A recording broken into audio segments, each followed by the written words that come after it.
د منځنۍ کورمې د ډوګر په آرمي پبلک سکول کې د یوې دستوري برمهال د پاک فوج 9 ډویژن GOC میجر جنرال نعمان زکریا ویلي دي چې په سیمه کې امن په ځای شوی او اوس به د ترقۍ کارونه مخ په وړاندې روان وي. د دوی وینا وه چې په سیمه کې د ماشومانو او جنکو لپاره آرمي پبلک سکول جوړ شوی او د دې سکول تعلیمي سرګرمیانې هم پیل کړی شوي دي. همدارنګه د ساده ډوګر په سړک کار روان دی.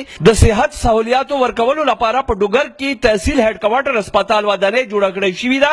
میجر جنرال نعمان زکریا زیاته کړه چې د کورمې او پېښور ترمنځ د کانډاو ضلع خیبر په لار به سړک جوړېدو کار شروع کولی شي. دوی د سیمې په ولس زور راوړو چې په بچو د تعلیم حاصل کړي او د APS نه د استفاده ترلاسه کړي. دستورتا MNA حاجی منیر خان اورکزئی 114 وینګ کورو ملیشیا وینګ کمانډر کرنل مقصود انجم قومي مشرانو د سکول طالب علمانو هم ویناګانې وکړې.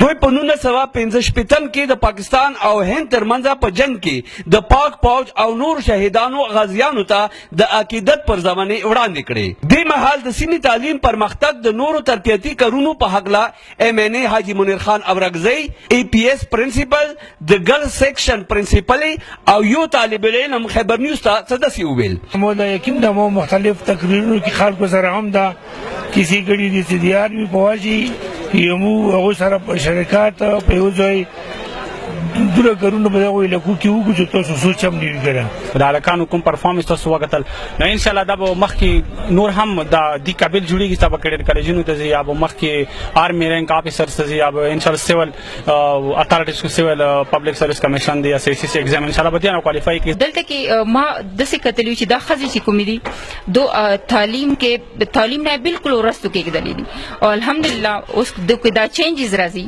چې دا بیا خپلې ښځې جنکۍ سپیشلي ښځې جنکۍ چې کومې دي هغه سکول کې دا واچولې ری ایډمټ کړې بیا دلته وسلې خرڅې دي او ماشاءالله 2018 کې دا سکول جوړ شولو او زه د خلکو ته دا میسج کنوی کوم چې تعلیم حاصل کو یو ملکان د تعلیم نه بغیر نشي کمې بدای. په دستوره کې د APS د سکول طالب علمانو خولي ملي نغمې وړاندې کړې. د جوډو ګاراټو د فن مظاهره هم وکړل شوه خو ولې د ماشومانو د پی ټي شو مظاهرې نه خلکو ډېر خوندونه پورته کړل. کیمرامین محمد باسط سره اقبال حسین اقبال خیبر نیوز APS ډوګر منځنۍ کورمه.